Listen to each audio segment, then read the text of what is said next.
Hi, welcome back. Guys, Arknight's Endfield didn't make more money than Genshin Impact's entire lifetime in the first 24 hours of 1.3, so Endfield is dead. EOS has always been tomorrow. I mean, I don't have much else to add to this joke. This bit is just funny every time I use it.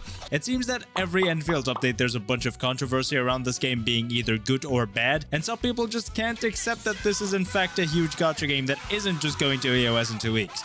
Before we get into it, leave a comment saying something like, "Hey Mr. Mooseman, Endfield is EOSing tomorrow. How dare you not acknowledge this and spread misinformation? You're obviously being paid by Hypergriff." So what's up this time? Why are people freaking out? Endfield 1.3 dropped a couple of days ago, and aside from everyone being incredibly excited for contingency contract, Mifu is also leaving everyone excited after she beats us up, except apparently Japan, who didn't spend all their life savings on her in the first few hours of the patch, and so obviously, this game is dead. This news comes from a website that tracks approximate revenue for gacha games from app and play stores in Japan, kinda like Sensor Tower, except probably a bit more accurate since it's a smaller, more controllable sample size, but taking what this website says as gospel is still pretty dumb.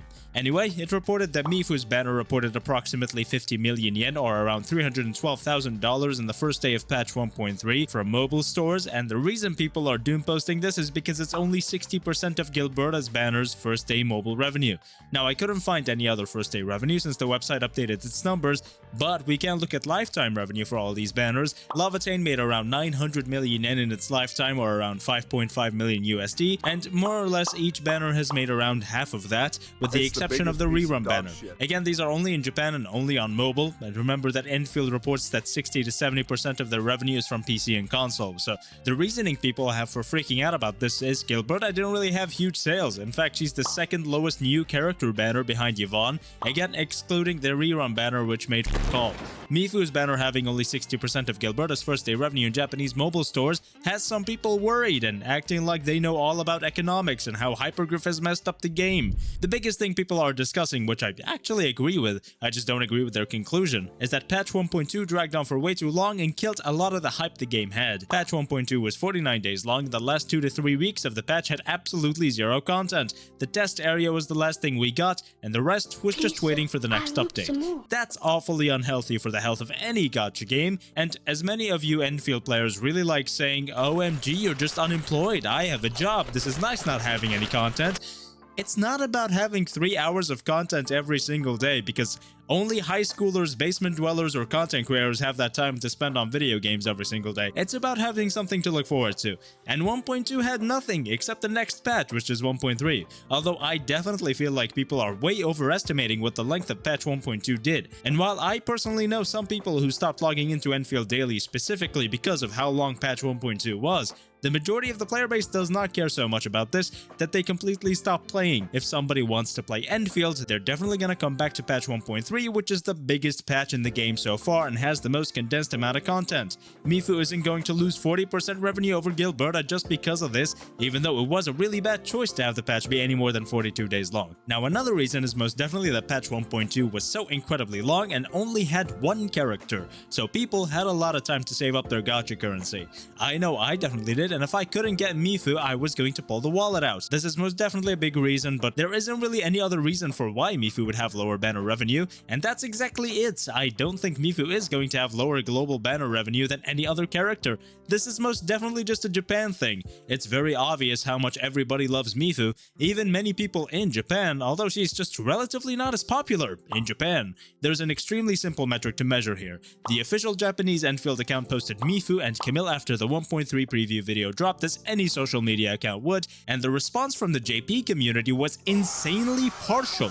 Mifu's post received 147 comments, 9.1 thousand reposts, 25,000 likes, and 2 million views. Meanwhile, Camille's post received 636 comments, 30,000 reposts, 72,000 likes, and 8.5 million views. It is extremely apparent who the favorite in this patch is, and since this is specifically a Japanese website, Camille is going to be an incredibly different story. The reason Camille is so popular is 1. The insanely funny Gundam reference / coincidence because it's a man's name and he's a man, but also because he's voiced by Yoshitsugu Matsuoka, aka Arene from Arknights, Xiao from Genshin Impact, Inosuke from Demon Slayer, my goat Lobak from the best work of fiction of all time, Akame ga Kill, the manga is 10 times better by the way, and by contrast one of the worst protagonists of all time from one of the most overrated anime of all time, Sword Art Online. Listen, don't talk to me about a hot take, the only good thing to come out of this anime is Season 1 and the OP for Season 2. Anyway, Mr. Yoshitsugu Matsuoka is a phenomenon in Japan, and the announcement that he voices Camille had the Japanese audience reeling. Now, I don't expect Camille to make more money than Lavatane, even though Mr. Matsuoka is a phenomenon, I just don't expect Japanese Endfield players to spend all that much on him, but I do also expect Sensor Tower to report around 30 to 40 million in revenue this month because of how popular both Mifu and Camille are. Yes, Mifu is still extremely popular. Just because Japan favors Camille doesn't mean Global doesn't love Mifu. She is the first super hot woman we ever see in the game, and everyone has been looking forward to her since. I believe she's probably even more popular than Rosie, which has the second biggest banner revenue in Japan. I believe that Rosie would have had even more revenue than Lavatane if Lavatane wasn't the first banner in the game.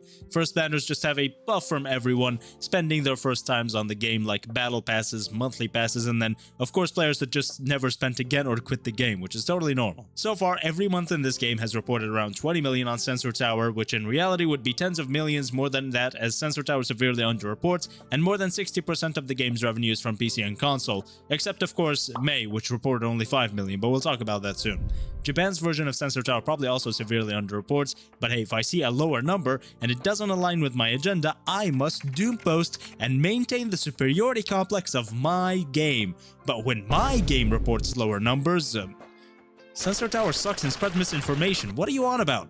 1.3 will also make a ton of money because of contingency contract. It's the hardest mode so far. Not only will new players want quick access to it through the newer characters so they pull out the card, but people who think that dupes or perhaps the on-banner character will somehow save them might also pull the card out. A lot of these people are really not looking at the nuance of the situation, which is Camille being extremely popular in Japan, and also only looking at one source, which is Japan's version of Sensor Tower. Of course, around a week ago people started doomposting Endfield, only reporting 5 million last month, less than much smaller games like Reverse 1999, which is a goat by the way, I fucking love this game. But it's very obvious why Endfield wouldn't make any money at all this month. Zhuang Fengyi dropped the month prior, and everyone spent on her in April. The rerun banner contained characters most people already had because they dropped literally just a couple months ago, and people already spent loads of money on them. Only really desperate non-Gilberta havers were spending on this banner, so of course it wasn't going to make anything. In fact, 5 million out of literally nothing, an extremely empty patch, and characters everyone already had is insanely impressive. This 5 million is most definitely just players renewing their monthly passes and battle passes though.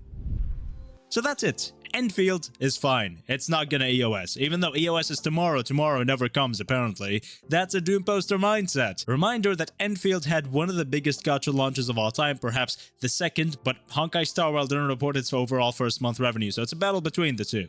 So, thank you so much for watching. Make sure to like, comment, and subscribe for more content like this in the future, and join the Express Train Discord server for a fun and lovely community to hang out with. Thank you again for watching, and I will see you next time.